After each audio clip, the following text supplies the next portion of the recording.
Se você acha que disciplina é ter força, você está usando a ferramenta errada. Disciplina não é músculo. Disciplina é arquitetura. E isso muda tudo, porque você não precisa virar outra pessoa para ser consistente. Você só precisa parar de depender do seu humor e começar a depender da sua estrutura. Talvez você já tenha vivido isso. Você promete que agora vai. Segunda-feira você acorda decidido, organiza a rotina, baixa um app, faz uma lista bonita.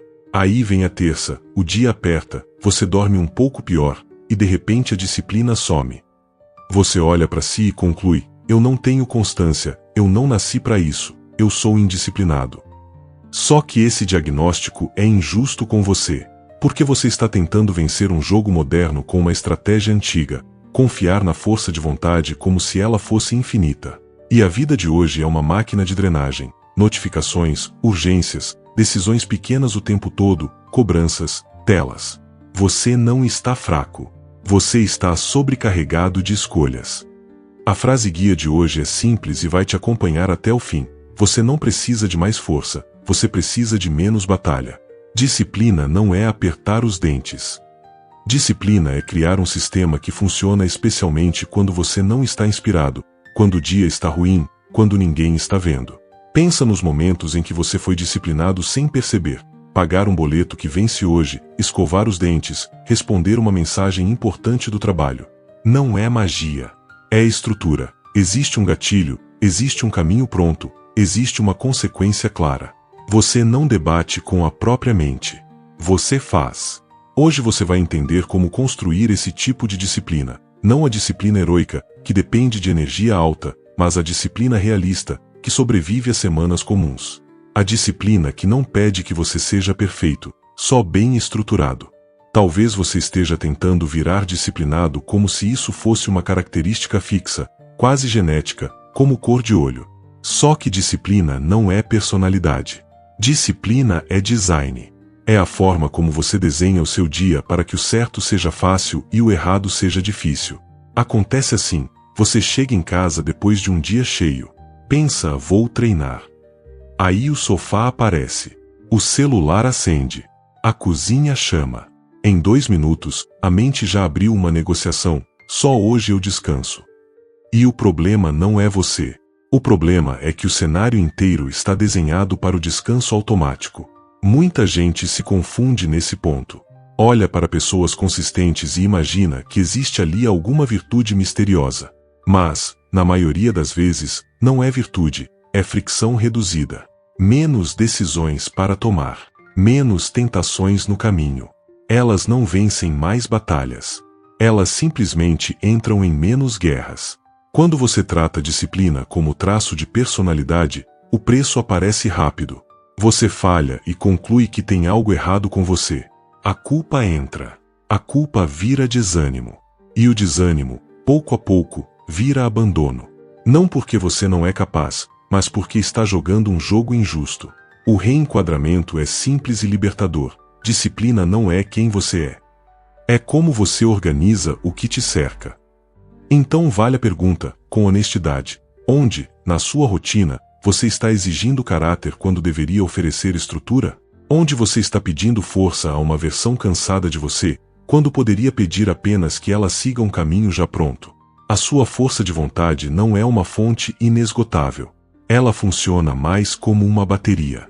Você acorda com um nível, e ao longo do dia essa carga vai sendo consumida por decisões, estresse, conversas difíceis, prazos e imprevistos. Você decide comer melhor. De manhã é fácil. No almoço você até tenta. Mas à noite, depois de resolver 1000 coisas, você abre a geladeira e a mente não quer a melhor escolha. Ela quer a mais fácil. E de novo, isso não é fraqueza moral. É cansaço mental. É fisiologia. O problema começa quando você planeja mudanças como se todos os dias fossem bons. Você monta uma rotina que só funciona quando existe energia alta, tempo livre e motivação. Só que a maioria dos dias é mediana. E alguns dias são ruins. Se o seu plano depende sempre da melhor versão de você, ele vai quebrar com frequência. O efeito disso aparece rápido. Você promete e não cumpre. Começa a se desconfiar. Aos poucos, a sua própria palavra perde peso para você mesmo. E isso dói, porque mina algo essencial, a sensação de que dá para confiar nas próprias decisões.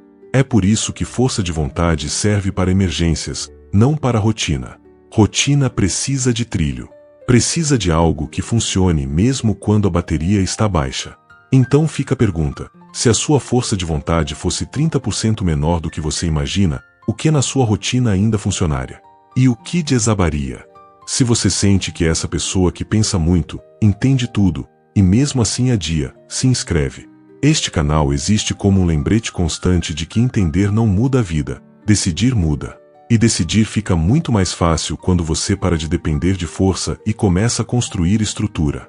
A disciplina quebra, muitas vezes, não porque você não quer, mas porque você deixa a decisão para o pior momento, a hora de fazer. E na hora de fazer, o cérebro abre uma assembleia. Cada opção vira uma negociação. E negociação cansa. Você chega no fim do dia pensando em cuidar da saúde. Aí surge a pergunta que parece inocente: treino o quê? Logo depois vem outras: em casa ou na academia? Agora ou mais tarde? 30 minutos ou 1 hora? Comida leve ou eu mereço um prêmio? Quando você percebe, a energia já foi gasta decidindo, e a ação não aconteceu. Em algum ponto, você passa a confundir liberdade com decidir tudo todos os dias. Só que isso não é liberdade. É desgaste. O resultado é viver em modo de micro-escolhas, onde o que realmente importa acaba virando sempre a decisão mais difícil do dia, justamente quando já sobra pouco foco. É aqui que a pré-decisão muda o jogo. Ela é um gesto de cuidado com você mesmo. Você escolhe quando está lúcido, para não depender da sua versão cansada. Decide uma vez, com calma, para poder executar muitas vezes, sem debate. Pensa em leitura. Em vez de vou ler quando der, você define antes: depois do jantar, eu pego o livro da mesa e leio 10 páginas. E pronto. Não é rigidez. É alívio. Você não está se prendendo, está removendo a negociação. Então fica a pergunta: qual hábito você está tentando construir no improviso? E qual parte dele você pode decidir hoje, com calma, para não ter que decidir amanhã, no caos? A motivação é volátil. O ambiente é constante. E o que é constante vence, porque te empurra na mesma direção sem pedir energia emocional. Você deixa o celular do lado da cama. Acorda, pega só para ver as horas. 10 minutos depois, você está em um feed. O seu dia começa reativo. Não porque você escolheu isso conscientemente, mas porque o ambiente colocou o gatilho na sua mão. Achar que o problema está dentro de você é comum, quando muitas vezes ele está ao redor de você. Você tenta se controlar enquanto convive com o convite permanente ao desvio. É aí que você gasta autocontrole com bobagem e fica sem autocontrole para o que é importante. Você vence pequenas tentações e perde grandes oportunidades. Não é sobre ser forte contra o ambiente, é sobre criar um ambiente que coopera com você. E aqui entra a frase guia: você não precisa de mais força, você precisa de menos batalha. Se o ambiente te coloca em batalha o tempo todo, não é disciplina, é sobrevivência. O que no seu espaço está condicionando você para o hábito que você não quer? E o que no seu espaço poderia facilitar o hábito que você quer?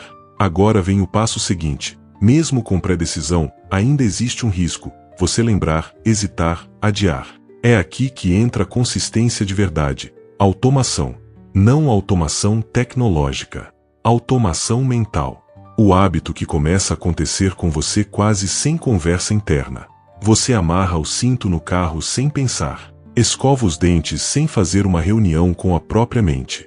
Isso é um circuito. Um gatilho aparece e o corpo já sabe o que vem depois. O problema é que muitos hábitos que você quer estão soltos, esperando um estado emocional específico. E o emocional varia. Não trate o hábito como um evento épico. Quando eu estiver inspirado, eu faço. Porque a inspiração é visita e a automação é residência. Quando nada fica automático, você acaba tendo que se convencer todos os dias. E se convencer todos os dias cansa. Não é o hábito que falha primeiro, é a energia de ter que negociar com a própria mente o tempo todo. O objetivo não é fazer grande, é fazer automático. A ideia é reduzir o espaço entre perceber o gatilho e iniciar a ação, como se fosse um reflexo treinado. Pensa em escrever. Então você cria um ritual curto, sempre igual. Abre o documento, escreve a data e uma frase. Só isso. O cérebro aprende o caminho. Com o tempo, o começo fica tão óbvio que você entra no hábito antes de começar a discutir. Qual parte do seu hábito poderia virar piloto automático? E o que você pode repetir do mesmo jeito, todos os dias, para o seu cérebro parar de negociar e simplesmente começar? O maior teste da disciplina não é o dia bom, é o dia ruim. E o que costuma destruir a consistência é essa lógica silenciosa do tudo ou nada. Você planejou treinar 50 minutos. Só que o dia foi caótico. Você olha para o relógio e pensa, não dá. E como não dá 50, você faz 0. A semana segue. A sensação de atraso aparece. Aí vem a tentativa de compensar exagerando, e o ciclo recomeça. Em algum ponto, você passa a tratar o hábito como se ele só valesse quando é completo. Mas hábito não é prova de desempenho. Hábito é identidade em construção. O problema disso aparece rápido. Você monta um sistema frágil, que funciona só quando tudo colabora. Basta um dia mais difícil para ele quebrar. E quando quebra, você não enxerga como falha de design, você chama de fracasso pessoal. É aqui que o mínimo viável muda o jogo. Ele funciona como um seguro contra a vida real. É a versão do hábito que você consegue cumprir mesmo cansado, mesmo com pouco tempo, mesmo sem motivação. Se caminhar 30 minutos é o ideal, talvez o mínimo viável seja apenas colocar o tênis e descer o quarteirão. Se ler 20 páginas é o ideal, o mínimo viável pode ser uma página. O ponto nunca foi o número. O ponto é manter o elo. Então fica a pergunta, sem cobrança, qual é o mínimo viável do seu hábito? E você está disposto a respeitar esse mínimo sem se atacar por isso? Existe uma versão de você, amanhã, que vai estar mais cansada, mais suscetível, mais impulsiva. E a melhor forma de cuidar dessa versão não é com promessas, é com estrutura criada hoje. Você decide parar de pedir comida, mas mantém os aplicativos na primeira tela, com cartão salvo, com um toque para confirmar. Em um dia estressante, você não escolhe pedir. Você simplesmente escorrega para pedir, porque o caminho está liso demais. É aí que muita gente se engana, confia na própria resistência enquanto o ambiente oferece atalhos o tempo todo. Você diz eu vou resistir, mas deixa a porta aberta. E porta aberta, mais cedo ou mais tarde, vira passagem. O efeito disso aparece como um arrependimento recorrente. Você sente que está sempre limpando a bagunça que você mesmo criou. E aos poucos isso desgasta algo mais profundo, a confiança em si. Você começa a se ver como alguém que sempre faz de novo, mesmo quando não queria.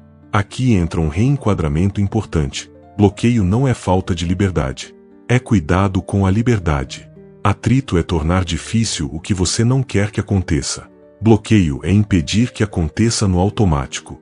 Imagina que você quer dormir melhor. Você deixa o carregador longe da cama. Tira notificações. Coloca um app de bloqueio de redes em determinado horário. Não é punição. É proteção. Você está ajudando a sua versão cansada a não precisar decidir bem quando já não tem energia para isso. Então fica a pergunta, qual decisão futura você já sabe que vai te custar caro? E qual atrito simples você pode criar hoje para impedir o sim automático de amanhã? Você vai falhar em algum momento. Não porque você é incapaz, mas porque você é humano e a vida é imprevisível. Então a pergunta real não é como nunca cair. A pergunta é outra, como voltar sem transformar a queda em abandono? Você perde 3 dias. A mente entra com uma narrativa pesada, estraguei tudo, já era, agora só segunda. E sem perceber, você transforma uma pausa em ruptura. Você não estava fora do caminho, você só estava parado. Mas a mente chama isso de fracasso e pede um recomeço dramático, como se tudo tivesse sido perdido. Em algum ponto, você começa a exigir um retorno perfeito. Só que retorno perfeito quase nunca existe. E esperar a condição ideal vira uma forma elegante de adiar o movimento de voltar. O efeito disso é o vai e volta constante. Você começa, para, começa de novo, para outra vez, e nunca acumula a massa do hábito. Sem acúmulo, não existe progresso visível. E sem progresso visível, a motivação não encontra onde se apoiar. É aqui que entra o plano de queda. Ele é um acordo simples com você mesmo. Voltar pequeno, voltar rápido, voltar sem vergonha. Se você saiu da rotina, o plano não é compensar, é retornar. No primeiro dia, você faz o mínimo viável. No segundo, faz o mínimo viável de novo. No terceiro, ajusta, sem pagar dívida. Sem tentar provar nada. Só voltar para o trilho. Então fica a pergunta: quando você cair, qual é o primeiro passo ridiculamente simples que já te coloca de volta no caminho? E o que você pode parar de chamar de recomeço e começar a chamar simplesmente de continuação? Agora, sem transformar isso em lista de tarefas, faz um exercício de honestidade. Pensa em um hábito que você diz que quer, mas que vive no modo "um dia eu faço". Não escolhe o mais difícil. Escolhe o mais representativo. Observa com calma. Onde ele quebra? Ele quebra na decisão? Ele quebra no ambiente? Ele quebra porque você espera a motivação? Ou porque o plano não sobrevive aos dias ruins? A partir disso, imagina outra abordagem. Você não precisa se tornar alguém melhor. Você só precisa desenhar um caminho mais simples. Reduz uma decisão. Cria um gatilho. Define um mínimo viável. Coloca atrito no que te desvia. E, principalmente, prepara um plano de queda, porque você já sabe que a vida real vai aparecer no meio do processo. A disciplina que muda sua vida não é a que te faz vencer sempre. É a que te faz voltar rápido. É a que transforma consistência em algo previsível, quase chato. E isso é bom, porque quando fica chato, fica estável. E quando fica estável, vira parte de você. No fundo, a ideia é simples, mas ela é libertadora. Disciplina não é força, é estrutura. E quando você entende isso, você para de se humilhar por não ser um herói diário. Você começa a enxergar a disciplina como um projeto.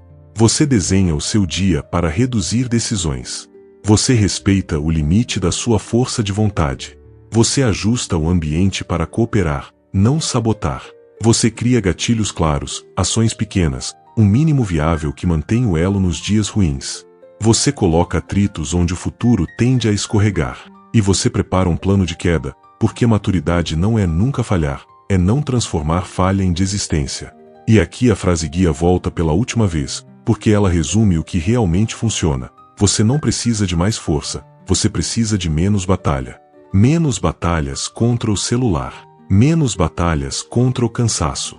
Menos batalhas contra a indecisão. Menos guerras internas por coisas que poderiam estar resolvidas por design. Você não está tentando provar nada para ninguém. Você está tentando construir uma vida em que você confia em você. Uma vida em que a sua palavra tem peso. E esse peso não nasce de promessas grandiosas. Ele nasce de estruturas pequenas que você repete. Se esse tipo de conteúdo te ajuda a pensar com clareza e agir com mais consistência, fica por aqui. Porque toda semana a gente volta nesse ponto. Entender é importante, mas é a estrutura que sustenta.